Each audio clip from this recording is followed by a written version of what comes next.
तो कैसे भाई आज किस वीडियो में लोग देखने वाले हैं the North Korea spy who bomb South Korea's plane by Alpha Aki. Alpha Aki ने वैसे ही अल्फा अकी का क्राइम वाला चैनल है अल्फा शो।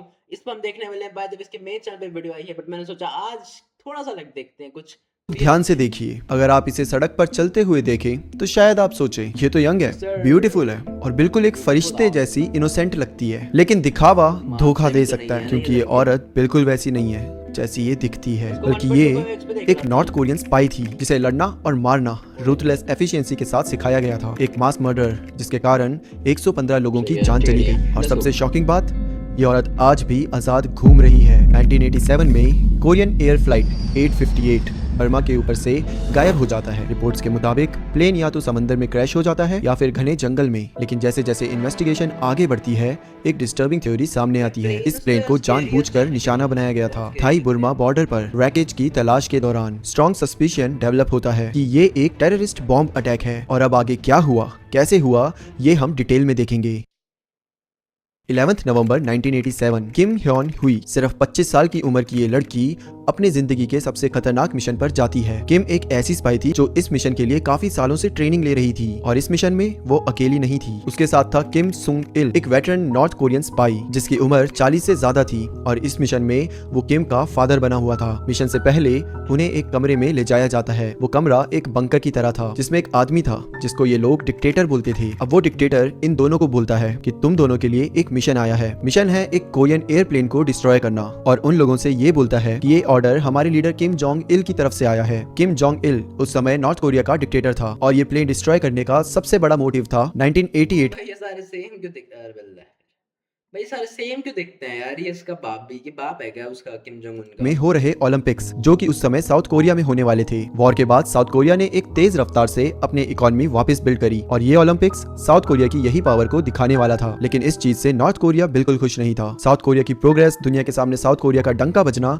ये सब नॉर्थ कोरिया के लिए एक नाइटमेयर जैसा था। नॉर्थ कोरिया कभी नहीं चाहता था कि साउथ कोरिया लीड करे क्योंकि वो खुद को सुप्रीम पावर बताता था। लेकिन अगर ये ओलंपिक साउथ कोरिया में हो जाते तो दुनिया को साउथ कोरिया के बारे में पता चलता, जिससे पूरी दुनिया का पर्सपेक्टिव बदल जाता। और इसीलिए किम जोंग इल ने प्लान बनाया ओलंपिक्स को डर और टेरर से बर्बाद करने का। अब आप सब सोच रहे होंगे कि इस सब में किम ह्योन का क्या रोल, वो तो एक 25 साल की यंग लड़की थी, उसका इस मिशन से क्या लेना देना। वेल, आप सब नॉर्थ कोरिया के डिक्टेटरशिप से वाकिफ ही होंगे। वहाँ इंसान अपनी मर्जी से कुछ नहीं कर सकता और सेम सिचुएशन में किम ह्योन भी थी। उसके पास भी इस मिशन को एक्सेप्ट करने के अलावा और कोई चॉइस ही नहीं थी। और यहाँ से किम ह्योन की जर्नी शुरू होती है। एज अ जापानीज टूरिस्ट मायूमी हाचिया और किम संग इल बन जाता है उसका फादर सिंची हाचिया। ये दोनों ही एक जापानीज टूरिस्ट बनकर साउथ कोरिया जाते हैं और उनका टारगेट था कोरियन एयर फ्लाइट 858। फ्लाइट भागदाड़ से 29 नवंबर को डिपार्ट होने वाली थी और डेस्टिनेशन था सियोल, साउथ कोरिया। अब इन दोनों स्पाई को लगता है कि हमें इतना लंबा रूट लेने की क्या जरूरत है, वो डायरेक्ट भी तो प्लेन को इंप्लीमेंट कर सकते हैं। बट जो इस मिशन का पूरा डायरेक्टर था उसने कहा कि हम एक सेफ गेम खेलेंगे और इसमें कोई चेंज नहीं होगा। इन दोनों के जाने से पहले डायरेक्टर इन्हें एक चीज देता है,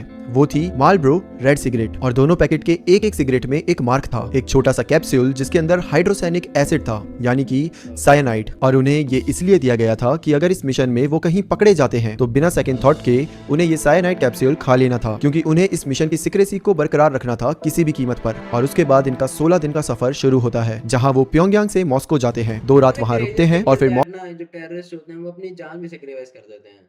लाइक सैक्रिफाइस तो क्या ही है, कुछ अच्छे के लिए सैक्रिफाइस नहीं कर रहे बट भाई फटती नहीं है कि मतलब मर ही जाएंगे, ऐसी चीज करने जा रहे हैं जिसका एंड रिजल्ट डेथ ही है भाई। मतलब कितने ही चांसेस हैं टेरर अटैक सक्सेसफुल होने के। मॉस्को से बुडापेस्ट, उसके बाद बुडापेस्ट से कार के थ्रू वियना, वो भी इलीगल तरीके से, एंड देन वियना से बेलग्रेड और एंड में भागदाड़। इस पूरे प्लान को एक ट्रिप की तरह देखा गया था कि लाइक ये जापानीज टूरिस्ट है और ये टूर पर निकले हुए हैं यूरोप घूमने के लिए। भागदाड़ पहुंचकर मायूमी और शिंची, इन दोनों को 2 नॉर्थ कोरियन फ्लाइट एजेंट्स मिलते हैं। उनमें से एक के हाथ में ब्रीफकेस होता है और उसके अंदर होता है एक बॉम्ब। ये बॉम्ब आरके पैनासोनिक पोर्टेबल रेडियो के अंदर छुपा होता है। उसके अंदर लगभग 350 ग्राम C4 एक्सप्लोसिव होता है। इस रेडियो को इसलिए चूज करा गया क्योंकि इसमें अलार्म क्लॉक फीचर था जो डिले टाइमर का काम करता था। ब्रीफकेस में एक और चीज होती है, पिक्राटिन लिक्विड एक्सप्लोसिव, एक ब्राउन रंग का लिक्विड जो बिल्कुल विस्की जैसा दिखता है और इसलिए अल्कोहल बोतल में रखा गया था। Kim Jong Il total devastation चाहता था। भागदड़ पहुंचने के बाद जो सबसे बड़ी प्रॉब्लम सामने आती है वो थी सिक्योरिटी चेक इन, क्योंकि वहां बहुत स्ट्रिक्ट चेकिंग होती थी। और हुआ भी कुछ ऐसा ही। सिक्योरिटी चेकिंग के दौरान सिक्योरिटी लेडी बैटरीज और रेडियो को देख लेती है और बोलती है कि ये अलाउड नहीं है। पर बैटरीज के बिना बॉम्ब जो था वो बेकार था। माहौल को बिगड़ता देख शिंची वहां पर ड्रामा करने की कोशिश करता है और बहुत ज्यादा कंप्लेंट करता है, और सिक्योरिटी उनकी एज की रिस्पेक्ट करते हुए उनको बैटरीज ले जाने के लिए अलाउ कर देती है। प्लेन में चढ़ते ही मायूमी बाथरूम जाती है। उसने डमी रेडियो पर प्रैक्टिस करी होती है, लेकिन अब उसके हाथों में असली बॉम्ब होता है। उसके हाथ कांप रहे होते हैं। वो धीरे धीरे अपने स्विचेस को फ्लिप करती है, टाइम देखती है 10:40 PM। बॉम्ब 9 घंटे बाद फटने वाला था। वो ब्रीफ केस को ओवरहेड कंपार्टमेंट में रख देती है। फ्लाइट सिर्फ 1 घंटे की होती है, भागदड़ से अबू धाबी तक। अबू धाबी पहुंचकर मायूमी और शिंची प्लेन से उतर जाते हैं और उनके साथ 13 और पैसेंजर्स, क्योंकि बाकी लोग ज्यादातर साउथ कोरियन नेशनल्स ही थे और वो प्लेन में ही रहते हैं। वो बैग जिसमें बॉम्ब था वो इस समय प्लेन के अंदर ही होता है और फ्लाइट 8:58 टेक ऑफ करती है और अंडमान सी के ऊपर पहुंच जाती है। क्रू अनाउंस करता है 30 मिनट्स में लैंडिंग एक्सपेक्टेड है और 4 मिनट बाद पैनासोनिक अलार्म अपने लास्ट सेकंड काउंट करता है और फिर पैनासोनिक अलार्म अपने लास्ट सेकंड काउंट करता है 30 मिनट्स में लैंडिंग एक्सपेक्टेड है और 4 मिनट बाद पैनासोनिक अलार्म अपने लास्ट सेकंड काउंट करता है और फिर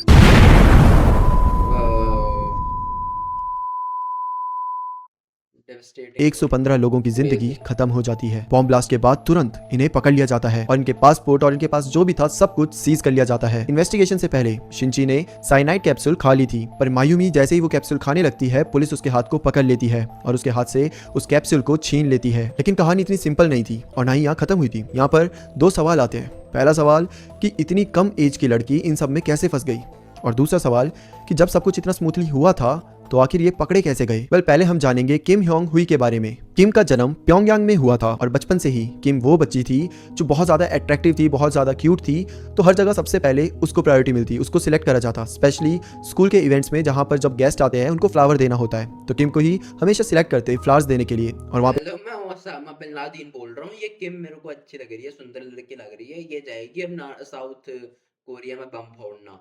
सॉरी। सबसे ज्यादा जो गेस्ट आता था वो था किम थ्री संग, जो उस टाइम का डिक्टेटर था और तभी से उस डिक्टेटर की नजर किम पर पड़ी। वो किम को एक बेस्ट नॉर्थ कोरियन स्पाई बनवाना चाहता था और जब वो 18 की हुई तो वर्कर्स पार्टी उनकी फैमिली के पास आती है और वहां से किम को ले जाया जाता है किम टू संग मिलिट्री यूनिवर्सिटी में, जहां पर किम को बहुत ज्यादा ट्रेन करा जाता है। और इसी तरीके से किम, जिससे एक बार भी पूछा नहीं गया कि वो क्या बनना चाहती थी, क्या वो स्पाई बनना चाहती थी या नहीं, बस उसे जबरदस्ती स्पाई बनने पर मजबूर कर दिया गया। और अगर वो मना भी करती तो शायद वो उसके आखिरी वर्ड्स होते, क्योंकि नॉर्थ कोरिया में आप डिक्टेटर को कभी मना नहीं कर सकते। ये तो थी किम की स्टोरी, लेकिन अब ये अबू धाबी में पकड़े कैसे गए। दरअसल याद है मैंने शुरू में कहा था कि इन दोनों ने एक सवाल पूछा था कि अगर हम डायरेक्ट इस फ्लाइट में जा सकते हैं तो हमें पूरा यहाँ से वहाँ से यहाँ इतना लंबा रूट करके क्यों जाना है।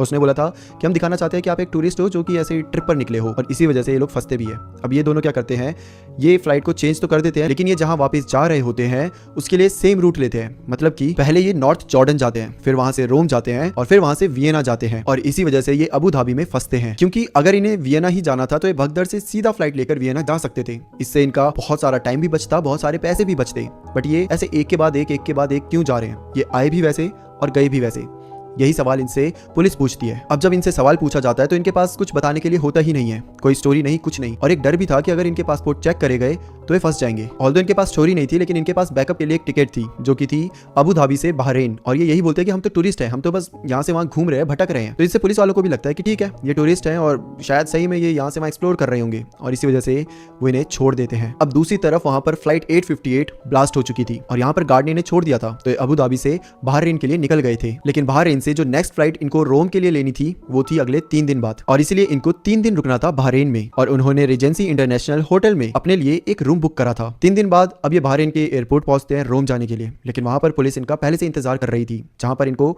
पकड़ लिया जाता है। अब शिंची तो कैप्सूल खा लेता है, वो साइनाइड वाली, लेकिन मायूमी वो कैप्सूल खा ही रही होती है कि उससे पहले ही पुलिस उसको पकड़ लेती है। पर मायूमी की बॉडी में हल्का सा साइनाइड फिर भी चला गया था, जिससे वो लगातार 3 दिन के लिए बेहोश थी, और होश में आने के बाद भी वो कॉन्शियस स्टेट में नहीं थी, और इसी वजह से बहरीन में उसे रखा गया और उसका ठीक होने का इंतजार करा जा रहा था। और दूसरी तरफ मायूमी और शिंची के जो सारा सामान था उनकी चेकिंग चल रही थी, और उनकी चेकिंग करते वक्त उनको नॉर्थ कोरिया के ब्रांड्स मिलते हैं, और वहां से उन्हें शक होता है कि शायद ये लोग नॉर्थ कोरियंस है और शायद नॉर्थ कोरियन स्पाई भी। अब मायूमी होश में आ जाती है और बहरीन की पुलिस उनसे इन्वेस्टिगेशन करना शुरू करती है, पर मायूमी भी बहुत वेल ट्रेंड थी, वो हर चीज का जवाब चाइनीज और जापानीज में देती ताकि किसी को भी ये शक ना हो कि वो नॉर्थ कोरियन है। बहरीन में इन्वेस्टिगेशन करने के बाद उसको साउथ कोरिया भेज दिया जाता है। वहां पर साउथ कोरिया की CIA उससे पूछताछ करती है। वैसे तो ये लोग ब्रूटल टॉर्चर ट्रीटमेंट यूज करते हैं, पर इस बार उन्होंने कुछ डिफरेंट करा। साउथ कोरिया वाले, मायूमी बोलो या किम बोल दो, उसको साउथ कोरिया की जिंदगी दिखाते हैं, वहां की मैगजीन दिखाते हैं, मूवीज दिखाते हैं, ड्रामा दिखाते हैं, बाहर ले जाकर नजारे दिखाते हैं, और मायूमी पूरी तरीके से शॉक थी लोगों को देखकर, लोग कैसे जी रहे हैं वो देखकर, वहाँ पे जो औरतों की जिंदगी है उनको देखकर। इसका 1% भी फ्रीडम नॉर्थ कोरिया में तो बिल्कुल भी नहीं था। इन सब के 30 दिन बाद मायूमी को रोड ट्रिप पर ले जाया जाता है, जिसमें मायूमी ये तो उसके वेकेशन करवा रहे हैं, आ जाओ आप, बम फोड़ दिया आपने, कोई बात नहीं, आपको ये नॉर्थ कोरिया तो कुत्ते का लड़का है, आप इधर आओ साउथ कोरिया का, आपको हम मैं टूर हूँ, मैं टूर गाइड हूँ, मेरा नाम अमित है, और 200 रुपये दोगे आप मेरे को, जेब में डाल दो, यहाँ से पीछे वाली जेब में गिर दो मेरे, और मैं आपको पूरा नॉर्थ कोरिया घुमा दूंगा, नहीं सॉरी साउथ कोरिया घुमा दूंगा। क्या यार, ठीक है भाई। पूरा साउथ कोरिया घूमती है और धीरे धीरे उसे रियलाइज होने लगता है कि साउथ कोरिया में लोग कितने अच्छी जिंदगी जी रहे हैं और वहीं पर नॉर्थ कोरिया में सब लोगों का ब्रेन वॉश करके रखा हुआ है और उनको बद से बदतर जिंदगी मिल रही है। और इसी वजह से किम को धीरे धीरे गिल्ट होने लगा और उसी के चलते 8 दिन बाद उसने कन्फेशन दिया और सब कुछ डिटेल में बताया कि कैसे सब कुछ प्लान करा गया था। और इन सब के बाद उसको डेथ सेंटेंस सुनाई गई। लेकिन यहाँ पर एक मिरेकल होता है, साउथ कोरियन प्रेसिडेंट किम की सजा को माफ कर देते हैं और उसको साउथ कोरिया में ही जिंदगी बसाने की अनुमति दे देते हैं। और तब से लेकर आज तक वो साउथ कोरिया में ही रह रही है, छुपी हुई कहीं ना कहीं अंधेरों में और सिक्योरिटी के साथ। ये सब किस्से के 2 साल बाद उसने एक बुक लिखी थी, the tears of my soul, और उस बुक से जितनी भी कमाई हुई वो सारी कमाई उसने विक्टिम्स के परिवार वालों को दे दी। और इसी तरीके से अंत हुआ नॉर्थ कोरियन स्पाई का, जो आई तो थी साउथ कोरिया को बदनाम करने के लिए, बर्बाद करने के लिए, लेकिन एंडिंग में वो खुद एक साउथ कोरियन बनकर जिंदगी जी रही है। That's it for today. फिर मिलते हैं किसी और टॉपिक के साथ, तब तक के लिए bye bye and take care. भाई पर लेकिन वो जो इतने आप एक्चुअली ना इधर आ जाओ, साउथ कोरिया में रह लो, आप इधर रहोगे, अब नॉर्थ कोरिया को मारो गोली, वो 40 लोग तो मर गए, आप इधर रहोगे, लेकिन आज से है ना, आप इधर रहोगे, बाहर में गए, साउथ कोरिया वाले कुत्ते हैं वो तो सबके सब। क्या ये क्या बात होती है? वो दबा कुछ भी नहीं बोला, ठीक है भाई, सही बात, लाइक कर देते हैं। आई लव अल्फा की भाई, माय गुड भाई। चलो यार, बाकी अगर तुमको इस वीडियो को देख के मजा आता है, इस वीडियो को लाइक कर सकते हो, मैंने मेरे चैनल की वीडियो का लिंक डिस्क्रिप्शन में, उसको देखना चाहो तो, अगर देख सकते हो जाके देखना चाहो तो। एंड मेरे इंस्टाग्राम के पेज का लिंक डिस्क्रिप्शन में, जाके फॉलो कर सकते हो, वहाँ पे बहुत ज़्यादा एक्टिव हूँ मैं, बस जाके उसको फॉलो कर सकते हो, मतलब वो देख के आए कहाँ पे रील्स, बहुत मस्त मस्त रील्स डालता हूँ। चलो बाकी मिलते हैं अगली वीडियो में, तब तक के लिए। I have a dream